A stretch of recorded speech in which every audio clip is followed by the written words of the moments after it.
lose touch or whatever. But when I walk in tonight, I look at him, I say, I know you. And he looks, he says, I know you too. And yeah, we hung out a fair bit back then. So he was young, he's bright, he's in Calgary now, very involved in AA from what I'm gathering, very involved. And I'm so proud of him, I'm so happy. Like I say, I'm overwhelmed actually in the sense to introduce you, Kevin. And my heart is so happy to see you doing well. So come on up and tell us how you did. Thank you.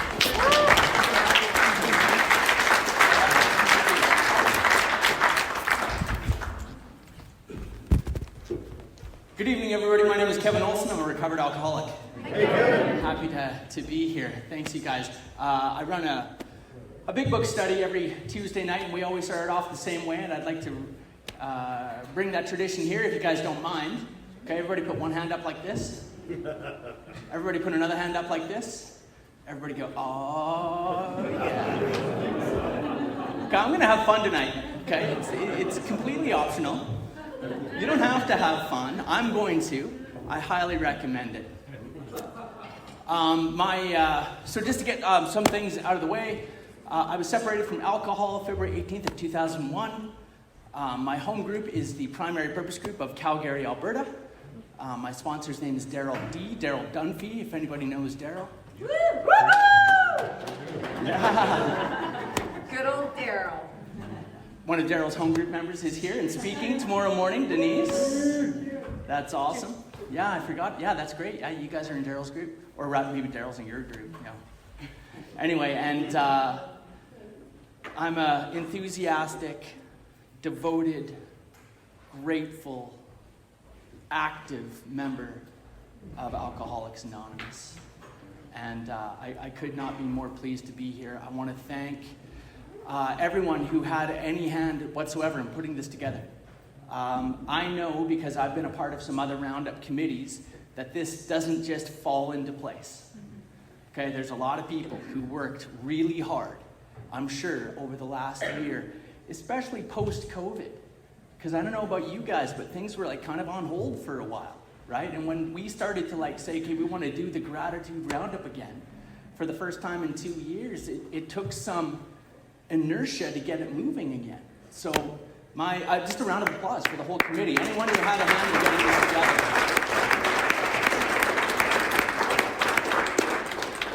I want to thank Catherine for being so kind to me and helping me get this organized and getting here. I want to thank Mark, my friend Mark, for asking me to come join you fine folks. I've known Mark, really, you can thank COVID, I think, for that. And I don't know about you guys, but I kind of feel like since COVID, AA is stronger than it's ever been.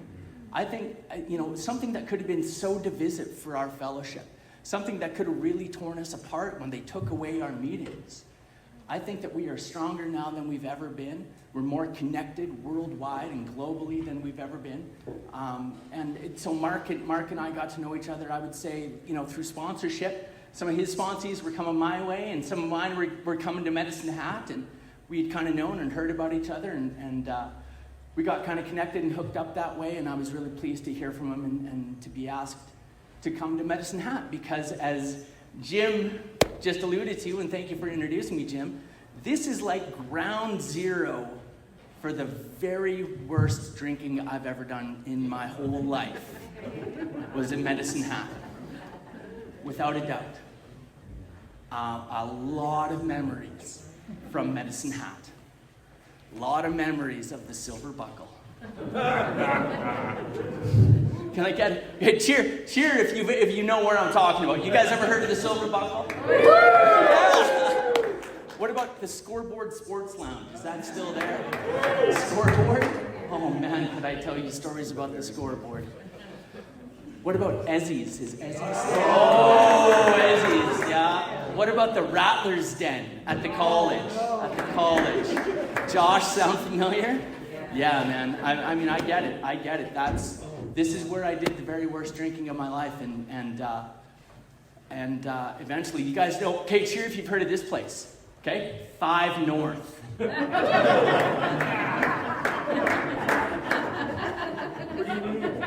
For anyone I'm recording this. Anyone who doesn't know, it's the psych ward. Okay? I spent more time at the psych ward than I did at any one of those bars. And, I'll talk about that in a minute. But really, the person that I want to really talk to tonight, where's Brandon? He's right there. He's right in front of me. Brandon, you're who I really want to talk to tonight. You're the whole reason I'm here tonight, man. You're two-ish days? Two-ish days sober. Brother,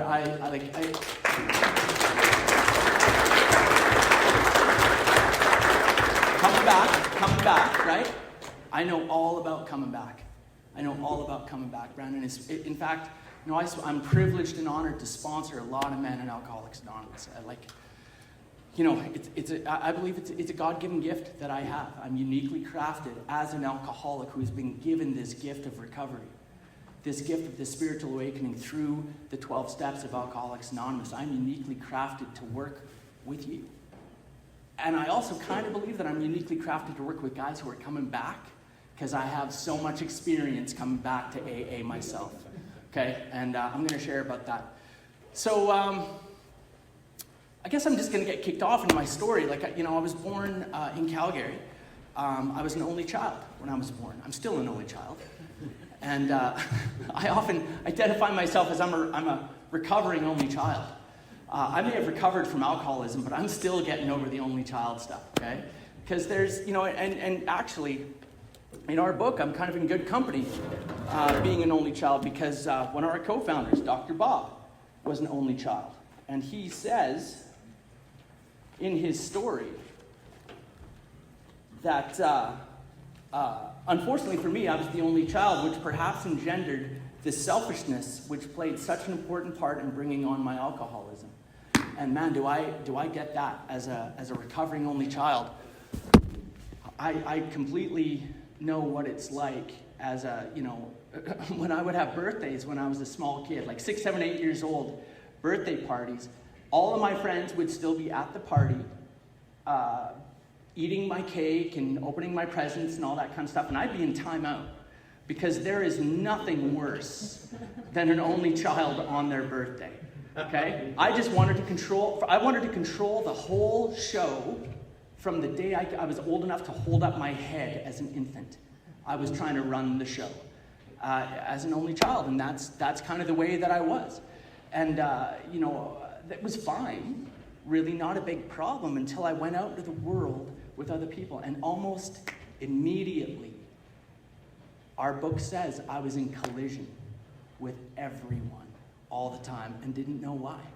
And hated them for it, and felt like I didn't fit in. Felt like I was felt like I was at a party that I hadn't been invited to all the time.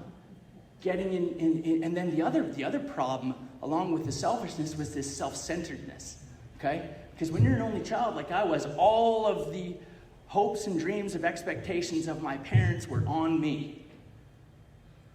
Is that accurate? No, it wasn't. It wasn't accurate whatsoever, but that's what my mind had come up with. I believed that was real. And therefore, as an alcoholic, if you believe it's real, it must be real, right? So I had all of this pressure on me. I believed all of this self-centeredness. And man, by the time I was 12 years old, I was not doing well. I was filled with anger, like rage. Alcoholics have a special pure form of rage. Anybody else have that form of rage? Is it just me? Yeah. Okay, we got a special brand of anger, And man, can I hold on to it. I can hold on to it for years, and clearly I'll talk about that tonight. It was filled with anger, and I was filled with this loneliness, right? Because as an alcoholic, I wasn't an alcoholic yet. I was an only child of two parents who worked and had a career. I was what's known as a latchkey kid, okay? And so I was by myself a lot. And as an only child, you learn how to kind of keep yourself entertained, okay? And so I'm filled with this anger, filled with this loneliness, and then this anxiety. Terrible, terrible, terrible anxiety. As a kid, that if I didn't get like 100% on my science quiz, I would openly start crying in the middle of my grade 6 science class. I remember this vividly, okay? Now, I think if you would have asked me at that point, Kevin, what do you think is wrong right now? I don't think my answer would have been, well, I think I suffer from a spiritual sickness, okay? But I've come to learn that that's exactly what was baked into my cake from the beginning. That I got here with that spiritual sickness. I really believe it. And one night, one magical night, in the back of a pickup truck in Medicine Hat, Alberta, on my way out to a farm party, with this new music blasting out of the cab, this song I'd never heard before, this band Metallica playing the song Enter Sandman. Yeah. Somebody handed me the solution to all those problems. Somebody handed me a 2-liter bottle of Rockaberry wine cooler. And I found the solution to all of those problems in that 2-liter bottle of Rockaberry wine cooler. And I didn't know, guys, I didn't know until years later that what happened when I took that drink is abnormal. What happened when I took that drink does not happen to everyone. It does not happen to normal drinkers. It does not happen to people like my parents. My parents are normal drinkers. By any definition of the word, it's disgusting. Okay? I can't stand it. But the truth is, when I took that drink, I triggered what Dr. Silkworth, in this book, Brandon, do you have one of these? Okay. Has anyone taken you through this yet? Yes. Okay. Let's do that again. Okay. Anyway, Dr. Silkworth, in this book, okay, talks about the physical allergy to alcohol. Manifests itself within me in the phenomenon of craving. Craving for what? Craving for more alcohol, which explained exactly why that night, that 2-liter bottle turned into anything and everything I could get my hands on that night. I started stealing drinks. I started lying to people to get more drinks, and I was drinking. They called it a paralyzer, but what it really was a bunch of vodka dumped in some chocolate milk. And I was wearing this bright white, like, button-down shirt, and I spilled paralyzer all over. And, there's some behaviors, some typical behaviors that only alcoholics really get involved in. Will you guys do a little audience participation with me? We'll do a little qualification, okay? Raise your hand if you have ever bought off sales after the bar closed. Yeah, everyone in the room, right? There's only one category of people on planet Earth that need more alcohol after the bar closes, okay? And those are people in the grips of a physical allergy that's manifested itself in this phenomenon of craving for more alcohol. I promise you, go ask a normal drinker what off sales is. See if they know. See if they know, okay? What's interesting, when we talk about our singleness of purpose here, we talk about alcoholics and then people who are drug addicts, right? I don't want to get into any controversy. I just want to share a little story with you. I sat down with a couple guys in a treatment center. We were talking about, the one guy says, I'm an alcoholic, and the other guy says, no, I'm not an alcoholic, I'm just a drug addict, okay? I won't say which drug. It's like we all laugh, right? Because we've been there before. I've sponsored dozens of guys who started out that way, and we were able to go through this work, go through this material, help him qualify himself as an alcoholic, and boom, he's in. No big deal. I don't know why it ever became controversial that you need to be an alcoholic to be a member of Alcoholics Anonymous. Why would this cause controversy? I don't know, but it does. So, I sit down with these two guys, and I ask them that same question. Alcoholics like off sales, all the time. They knew me on a first name basis. This drug addict is like, off sales, I don't know. I was like, oh, he didn't know. He really didn't know what they were. So then I asked them both the next question I'm going to ask all you. This is a trick question, a trivia question, okay? Because I'm the kind of guy, after I buy the off sales, that night, later that night, it's like 5 o'clock in the morning, okay? All the beer's gone. Everybody's passed out, but I want to keep the party going. So I'm walking around and I'm drinking other people's bottom beers, right? Now here's the question. what do I invariably get in my mouth when I tip one of those bottles back? These are my people. I'm home. I'm home right now, okay? The drug addict, he was revolted. This crystal meth addict is like, yo, that's disgusting. You guys, he didn't get it. He didn't get it. And that really highlighted to me that there are people who are drug addicts that do not suffer from our disease from time to time, right? And, I always say, like, look, no one's checking ID at the door, okay? Like, when you come in, like, whatever you want to do, but I believe that there is a disease of alcoholism. I believe that I have this disease. And I believe that qualifies me uniquely because I have this desire to stop drinking. But the long form of the third tradition says our fellowship ought to include all those who suffer from alcoholism. I suffer from alcoholism, therefore I'm entitled to be a member of Alcoholics Anonymous, okay? And I proved that to myself for the very first time in the back of that pickup truck. Okay? And it's safe to say that I had a spiritual experience that night, okay? I was running around, I was crazy, there was a bonfire, the girls were laughing, like everyone thought I was cool, in my mind anyway. And man, I was just howling at the moon, okay? And I made a conscious, unconscious, whatever you want to say, decision that night that I was going to do that every chance I got for the rest of my life. I never, ever, ever wanted to go back to being the other guy. And you all know the other guy, right? The other guy is who I bring every time I get sober in Alcoholics Anonymous. That's the problem. I bring that same spiritual sickness back to AA, and I think that I'm sober. This is as good as it gets.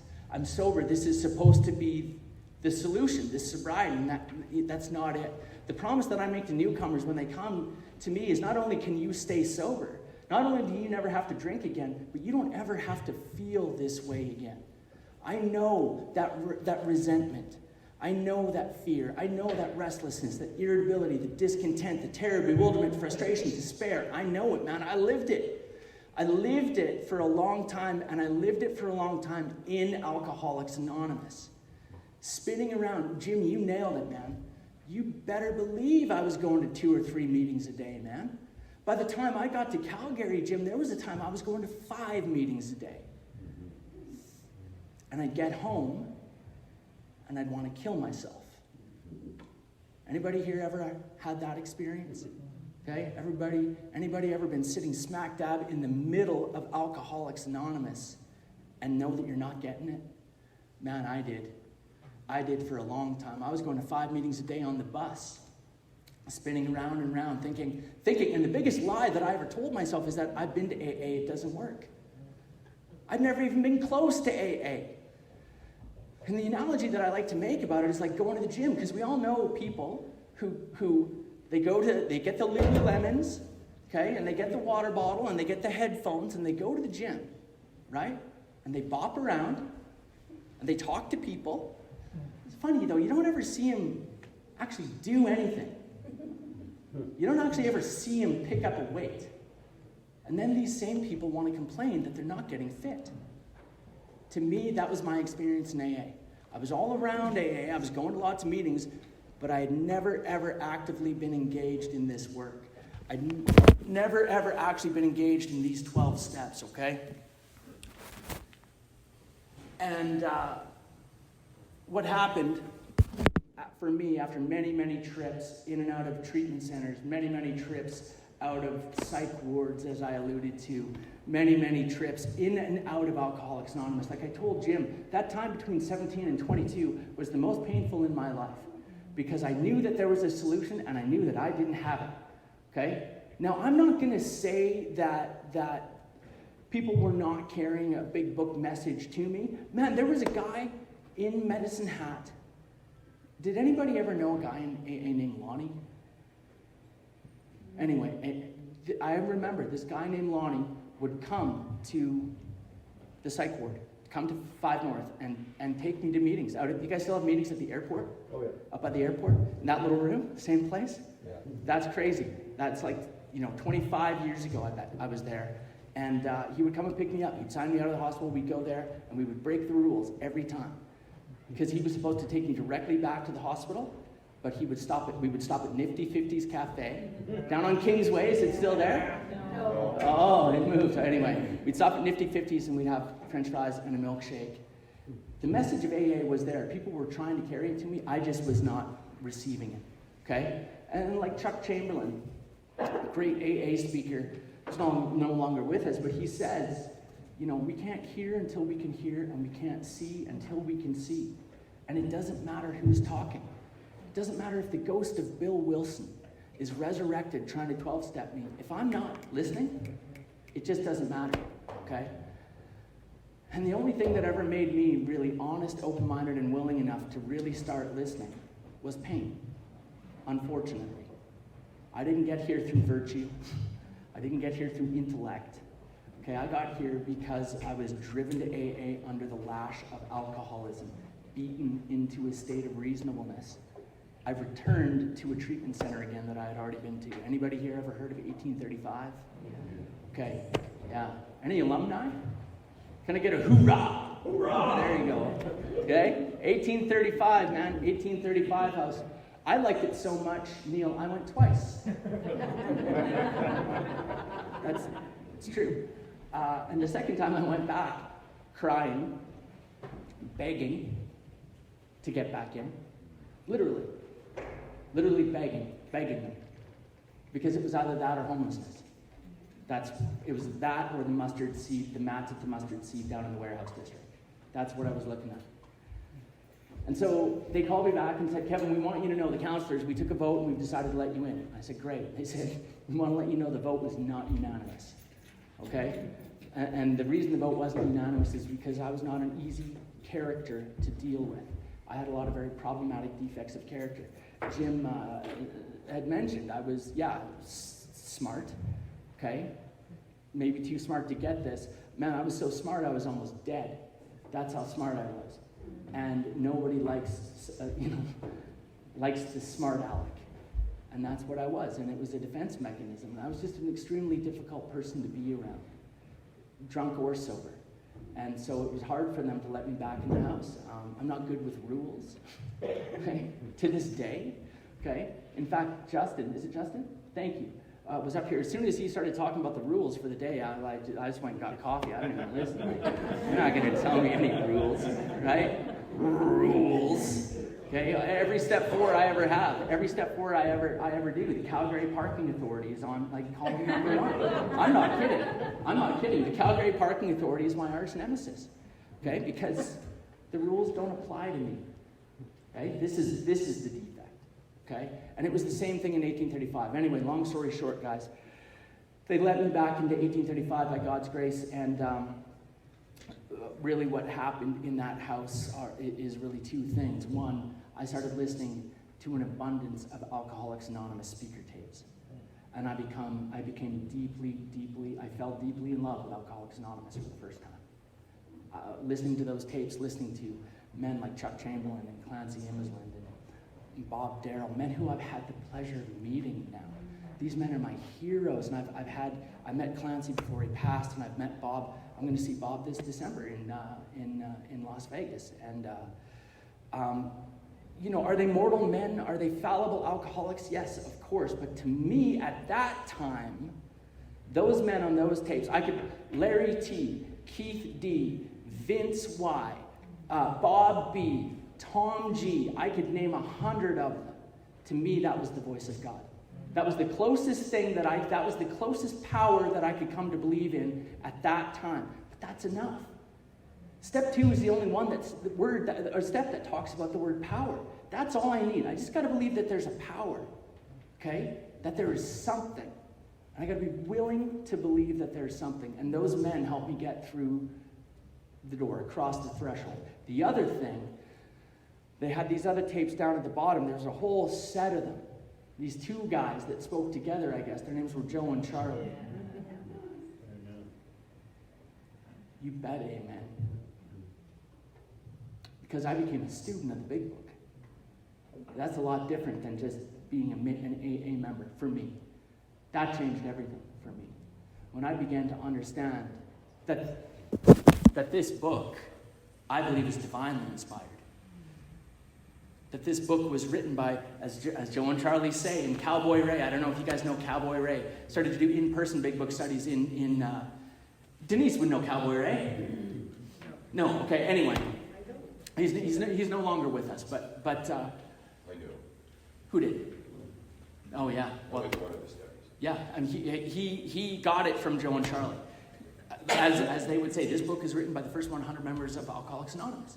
And if I'm going to argue with this book, I'm really going to be arguing with the first 100 people that created this program. That, that really changed my understanding of this book. Then he went to the forward of the second edition, and he pointed out the percentages.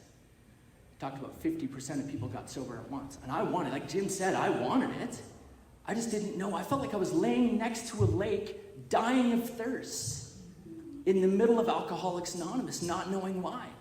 And the Cowboy Ray pointed out 50%, 75%. After some relapses, Brandon, like I did, time and time and time again, 75% got sober when I did exactly what was indicated in the book. See, I've come to learn that there's two sides of our program. That there is the fellowship, and then there is the program. And in order to live happy, contented sobriety, I must have both. That's my belief, okay? Someone told me one time, you can stay sober on fellowship alone. You can stay sober on fellowship without doing the steps if you're lucky, okay? And then he described luck as if nothing really bad ever happens, or nothing really good ever happens. Because we all know that good can be just as lethal for people like us as bad, okay? But is that likely? No. Our book says certain trials and low spots, man. Certain trials and low spots, okay? Yeah, there are going to be vicissitudes. I didn't know what that word meant until I came to AA, right? Vicissitudes, right? Yeah, every life there's going to be sunny days and there's going to be rain.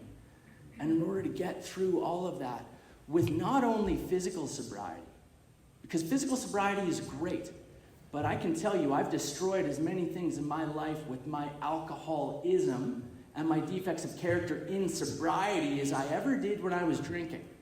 Okay, I've had to go back and make step 9 amends to people that I hurt, and believe me, there wasn't a bottle in my hand. There was just a mind full of defects of character and a razor-sharp tongue. So in order for me to live any type of life, I had to get involved in both sides of that program. And that's what I did. And I got deeply involved in this book. And I began teaching the book. And for a time, all went well. Right? Dale recognizes that line, right? All went well for a time, right? I went back to university. I got my degree. I mean, and that was like never going to happen to me. I went back and got my university degree. One of the first things I had to do was go make amends to the University of Calgary. Okay, I had to go do a step 9 at the U of C in order for them to let me back into school. And anyway, I went to school, got my degree. I got my degree while I was still living in a halfway house. I was living in an Oxford house, and I want to say, guys, my first year. If you're here and anybody here in their first year of sobriety? Anyone? All right, guys, let's give them a round of applause. Yeah.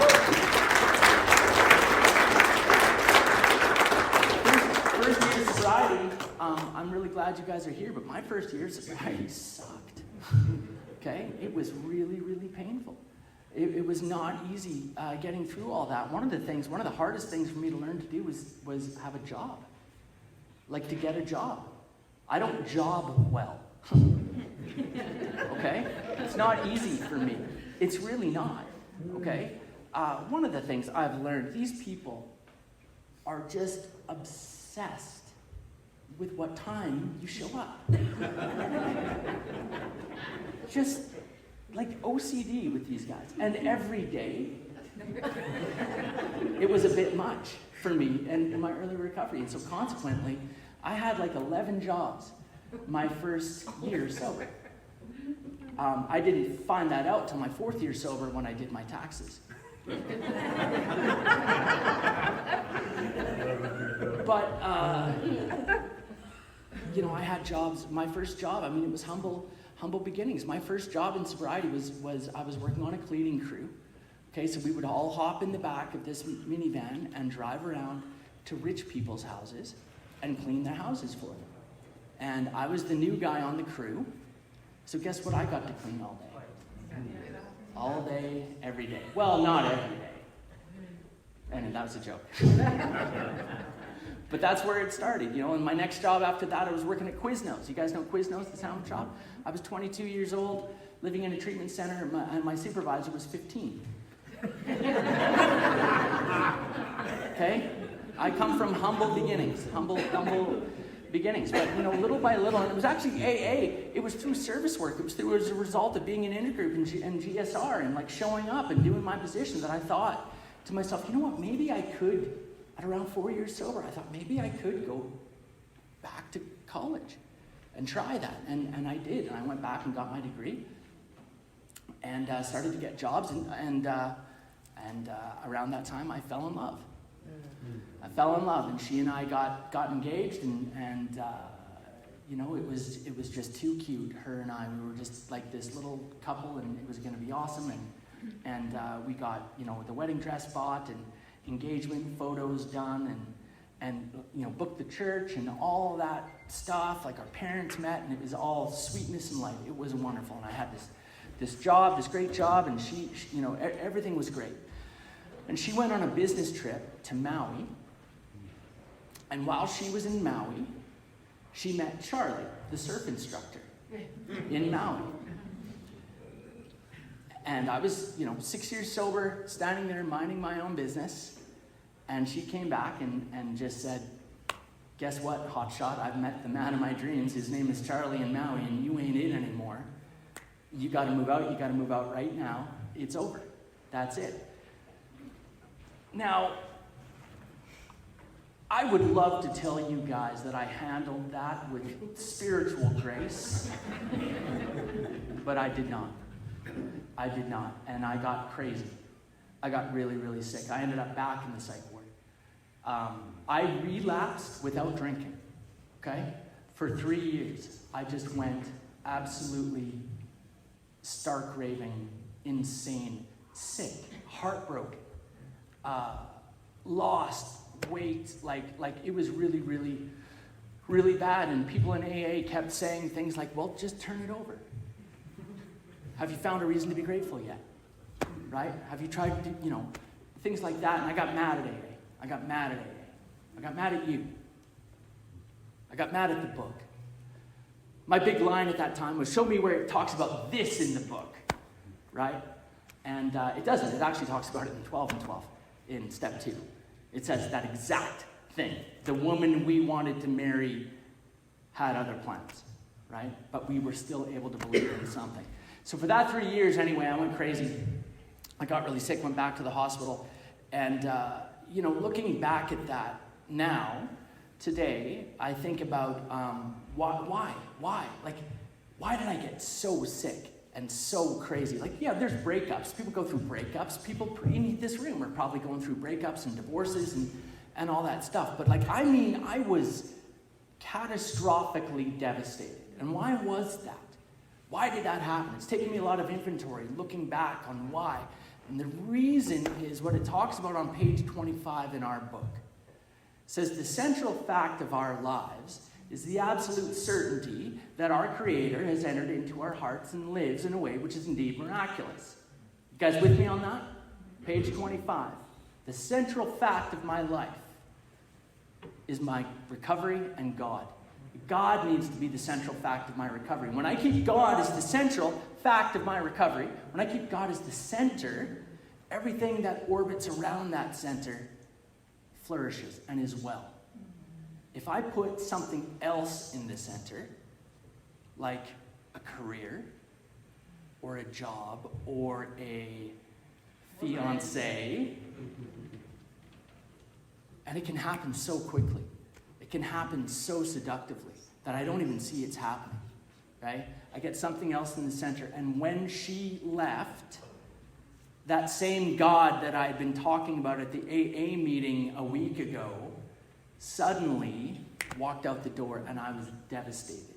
It wasn't a heartbreak, it was a spiritual break. I was spiritually broken, and I had to start over. And that's what I did. By God's grace, I always kept in touch with my buddies in AA. I mean, they were good. They knew what I was going through, man. They didn't try to put me in a chokehold and drag me back. They knew that wouldn't work. 3 years, through God's grace, I got in touch with a friend in AA, and I just said, hey, you going to a meeting tonight? And so we went again. And I knew that I had to go through the 12 steps again immediately, like as fast as possible, and get back into sponsoring dudes. And I knew that was the solution. I knew that I needed to do it on a new footing, on a stronger footing, on an actual spiritual foundation. And that's what we did. And so my friend Adam, I said, Adam, you just take me through, will you? He said, yeah, you got it, man. And we ripped through that. And we got to step 4 and 5. And one of the things, I want to tell you guys this story. One of the things on my step 4 and 5 was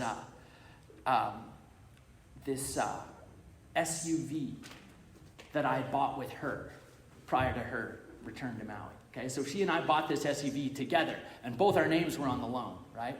And so when she left, I had to get her name off the loan, and the financiers wanted like a different interest percentage, and it was going to cost me like $10,000, and I hated this vehicle because it reminded me of her, and like, you guys understand, right? So I parked this SUV, I drive it over to Adam's house, we go in, we do this, again, step 1, most of it was about her, step 4 was about her, column 1, SUV. So we're done the inventory, and Adam says, let's go for breakfast. I said, all right, cool. So we walk out, and in the front yard, there's police lights. Okay? Which, by the way, is not the first thing you want to see when you finish a step 5.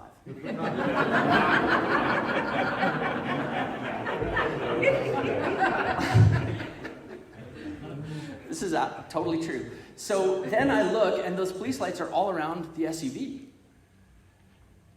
And then I look again, and all those police lights are around what used to be my SUV. Because while we were inside doing inventory on this stupid SUV, a guy who was texting while he was driving came and hit the back of the SUV, accordioned it in front of the car in front of him. The other driver was fine. The car was written off. I never had to drive that vehicle again, and insurance bought me a new car.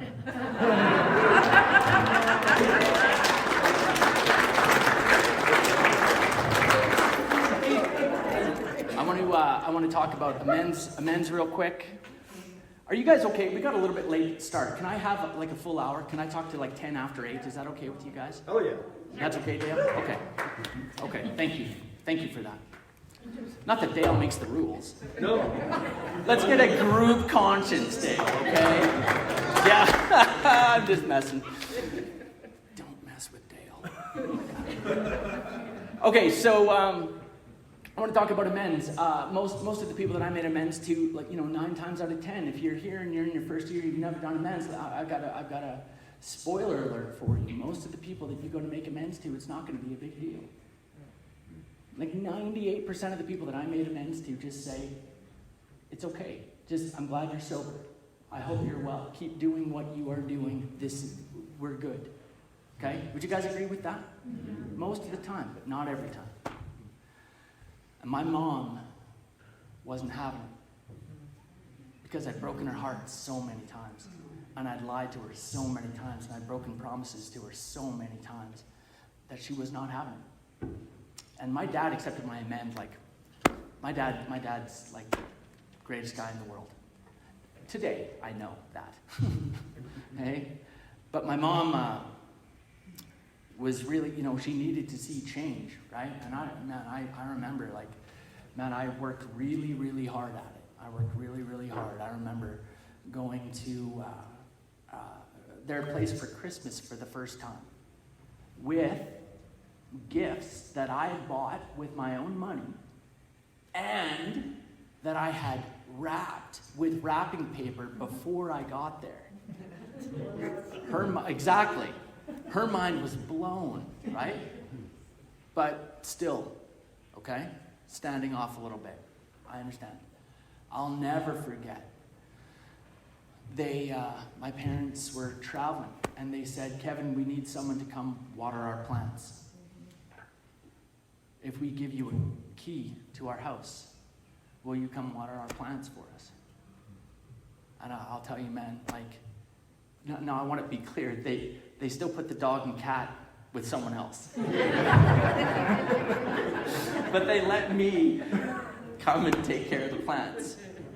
And I'll tell you what, man, those plants, no one ever took better care of those plants. Those plants, I'd call my sponsor before I go to water the plants. I'd talk to the plants and polish the plants and water the plants. And man, my parents came back and my mom said I'd done a really good job. And then they asked for the key back. Of course. But, through God's grace and the miracle of Alcoholics Anonymous, what happened to me at about 4 years sober is one night my dad was out of town and my mom called me. It was late at night and she was sick. And she asked if I could come and get her and pick her up. See, one of the worst things that I ever did in my whole life is my mom, I was drunk in the basement. And when I say drunk, like I just mean like a level of drunk. I mean like old drunk. I mean like days drunk. I mean like popping any pills that said do not take with alcohol may cause drowsiness, and then wash those down with cough syrup, and then wash those down with gin or vodka or whatever I could get my hands on. I mean drunk. And my mom was coming into the house and she slipped on the stairs and she broke her leg. And this is before cell phones. And so my mom she knew my car was in the driveway and she started calling for help. She started screaming for help, for me to come help her. Her only child, the only child to come help her. And I couldn't hear anything. I was in a blackout. I was in, you know how it is. And so she crawled with that broken leg down to the basement until she hit the door hard enough that I answered the door, finally. Got out of my stupor and came and answered the door. And she said, "Kevin, I need help." And I just said, "Mom, I don't know what to tell you. I can't deal with this." And I closed the door and I locked it. And I left her there. That might have something to do with why it took her a little while to accept my amend. But that night, 4 years sober, she called me when she was sick to come and pick her up. "Would you take me to 8th and 8th Medical Clinic in Calgary, Kevin? I need your help." And I couldn't have raced faster to go pick up my little mom and take her to the clinic. And I'll tell you guys what, it was 4 years sober after showing change over that period of years, becoming a different man, letting Alcoholics Anonymous change my character of who I was, from being the man that I had been, the taker, to making that transition to being a giver and being trustworthy by my mom. Sitting in that waiting room at 3 o'clock in the morning at 8th and 8th Medical Clinic, she accepted my formal Step 9 amends for the first time. And I want you to know today my mom is my best friend, man. I was talking to her while I was driving up here. She just wishes me good luck, and she's so thrilled with everything that's going on. And we went through those steps. I want to tell you guys, I went to a meeting in Las Vegas, and when I was, had come back and we were going through the steps, and we went to this meeting called the Specific Group in Las Vegas. I don't know, Dale, if you've been there. That was Bob D's home group in the past, and I didn't know Bob D at that time. I had no idea. I thought I remembered seeing a tape in 1835 that said Bob D Specific Group. I thought I'd remembered that. I was looking for a meeting. I'm in Vegas, right? I'm looking for a meeting, okay? And I can go. I was in a position of neutrality, safe and protected. Make no mistake. I was not there swearing off every minute of the day. I can go to Vegas today in God's grace and God's power, on the right footing. I can go anywhere in the world, man. I love Las Vegas. I've only been to Vegas sober, because when I'm drinking, there's no trips to Vegas. When I'm drinking, there's trips to the basement suite and back to the liquor store and back to the basement suite. Those are the trips I make when I'm drinking. So I go to Vegas, I go to this meeting, and I got to tell you, I had a mountaintop experience at this meeting. I'd never seen anything like it. It was the most lit up, enthusiastic meeting I'd ever seen. It was organized and disciplined, and every person who got up announced what their sober date was and who their sponsor was. And they talked about nothing else other than that book and the power of God in their lives. And they talked about anything short of a spiritual awakening, and I am doomed to die an alcoholic death. And they had a 3-minute timer. Every person who shared got 3 minutes to share, and they'd cut you off in mid-sentence.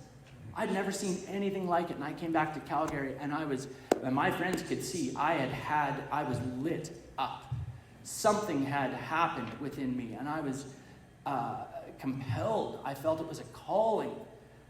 Guys, we have got to start a meeting. We've got to start a meeting.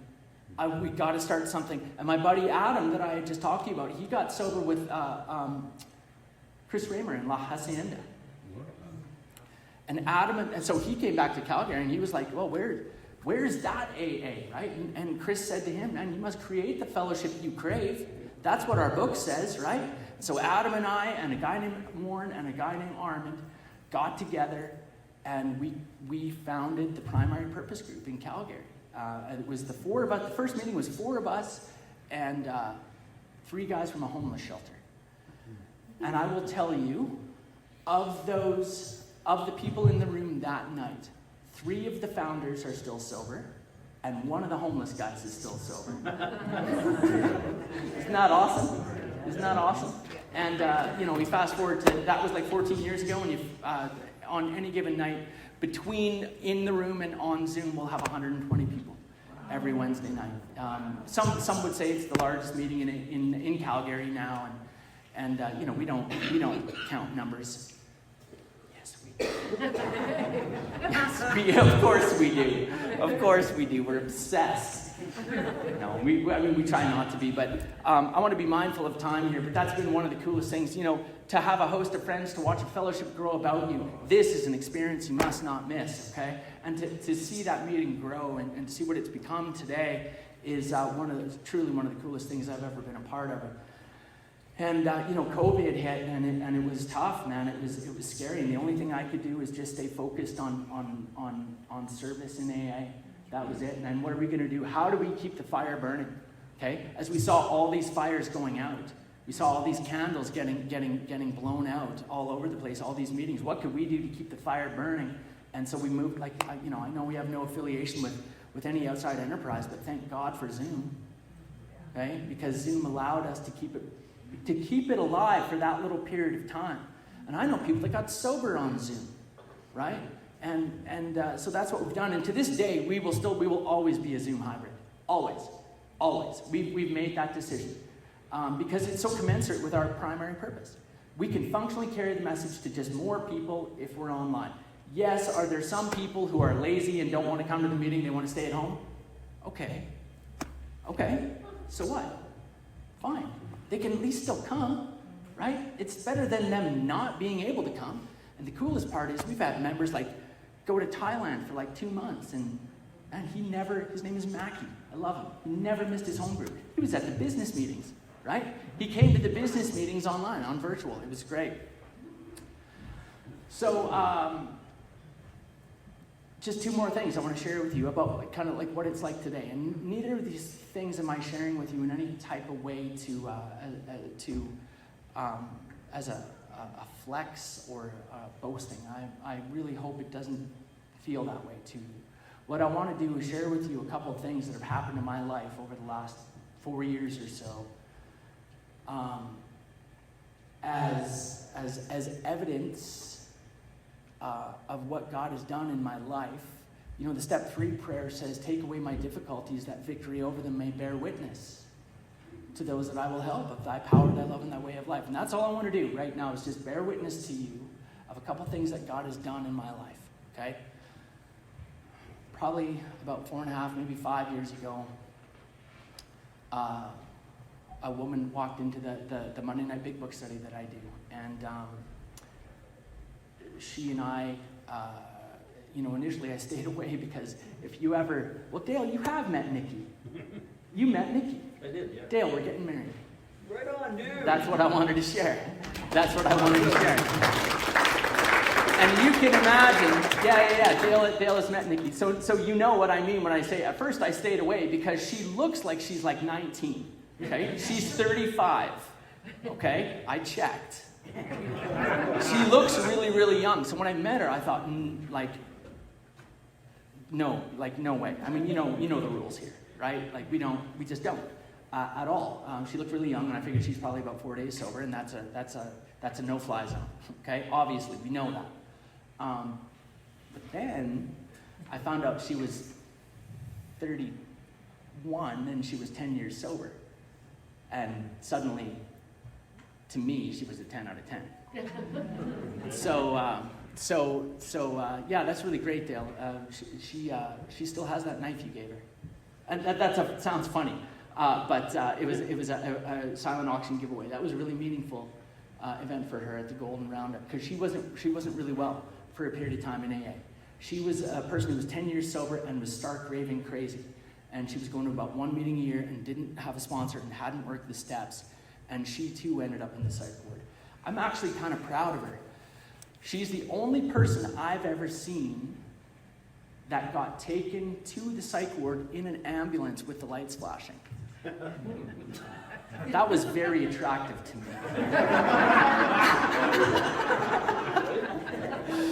Anyway, little by little, Nikki and I got to know each other, and little by little, Dale, I want you to know today she has an excellent sponsor. She also has excellent sponsees, Dale. She's come the full circle, and I've got to see that happen in her, and we live together now, and a little while ago, a thing that was never, ever, ever, ever going to happen to me. Man, after that deal with that girl who went to Maui, I was a serial bachelor forever, okay? I was going to dedicate my life to service in Alcoholics Anonymous, and I was okay with that. That, to me, still felt like it would be a life well lived, that I would get to the end of my life, and I would not feel that I had had a wasted life, that this was going to be it, okay? And then God gave me a gift, and her name is Nikki. And God said, don't blow it this time.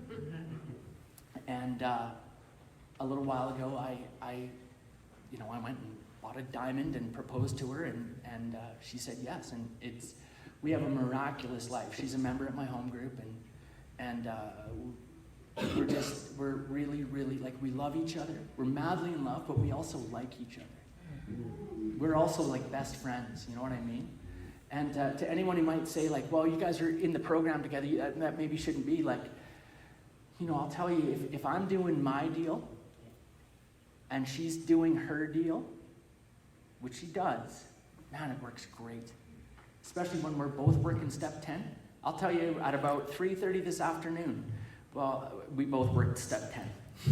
And promptly admitted that we had been wrong to each other we just gotten a little spat. And what a beautiful, beautiful, beautiful thing. But I want to tell you, after I proposed to her, I got scared right away. The fear came back, I'm going to get hurt again. I'm going to get hurt again. I'm going to get hurt again. Sirens start going off, right? Now, conventional wisdom would be, you need to talk to your partner about that, right? Isn't that right? Isn't that what, Oprah would say? Talk to your partner. How selfish would that have been? I would have ruined that whole moment for her. Talking about my trauma. My trauma. About I was hurt. And now I'm scared. Right? How much would that would have ruined that whole beautiful moment for her. She's never been married before. It would have been a once-in-a-lifetime thing. This man proposed to her. She was overjoyed. And I would have destroyed it. I didn't need to talk to Nikki. That's not what our book says. Who did I need to talk to about my fear? I needed to talk to God. We ask God to remove our fear and direct our attention towards what He would have us be, man. What do I think He would have us be? Love and service, baby. Love and service, that's it, okay? So, now, miraculous life that Nikki and I have. And I want to let you guys know why I was late today. Well, not late, but it was certainly later than I wanted to be getting here, and why I'm not going to be able to stay for the whole weekend. In fact, I have to leave tomorrow morning. Denise, I'm sorry, I won't get to hear you talk. I've got to get back because I have to fly to Houston. And I have to fly to Houston because this drunk alcoholic, severely mentally ill at one time, severely fraught with every defect of character you could ever imagine. As I said, I went back, got my degree, and I started getting jobs, and I started getting better and better jobs, and I got into sales, not unusual in AA. It's like salesmen and lawyers, right? And I got into the oil business, and I started working at a company about 5 years ago as a salesman, and then About 2.5 years ago, some normies came to me and said, Kevin, we want you to manage a team of our normies. And so I took that role on. I became a manager for Canada, and that was a great learning experience. It was September of 2019 I took that job on. And so what could possibly go wrong? How about a global worldwide pandemic? That put a little crimp in our business, but I worked through that, and I managed our team through that, and it was okay. And then a little while ago, some other normies came to me at the same job, and all I'm doing is working hard, doing the job that I've been asked to do, showing up every day, showing up on time, okay, and working really hard at that particular job and bringing God into everything that I do. Like Chuck Chamberlain says, man, I try to make sure it's a 12-step call every time I go, okay? It's a 12-step call at work. I'm of service to the guys that report to me. I'm of service to our customers and our clients. I'm of service to the people that my boss is. I'm of service to all of them, okay? And that's all I did. And then about a month ago, some guys came to me and said, Kevin, we think you've done such a great job managing the sales team in Canada that we want you to manage the sales team globally. And so that was actually officially announced this morning. So can you imagine for me, right now, you want to talk about living in the fourth dimension. That gets announced this morning, and they wanted me so bad they don't even request that I move to Houston to do this. Because I told them I won't. I won't move to Houston. I want to stay in Calgary. And they said that would be okay. You can do it remotely. But I have to fly to Houston for a couple weeks anyway. And here I am now. This was announced this morning. And so I've been on the phone with people all day long about, you can imagine all of this stuff. And here I am tonight talking to you, seeing Jim when I was 17 years old here in Medicine Hat, an absolutely hopeless alcoholic. And I want you all to know that I have been recovered from a seemingly hopeless state of mind and body as a result of the 12 steps of Alcoholics Anonymous and the relationship with God that I have connected to and accessed through those 12 steps. And I'm so grateful to be here. It's so nice to be in Medicine Hat. I want to thank Mark again for asking me to come and speak. Thanks to Jim for introducing me and Catherine for getting me all sorted out. And stay tuned, because we're going to do the foundation meeting at, I think, 9 o'clock. So thank you very much, you guys. I love you all.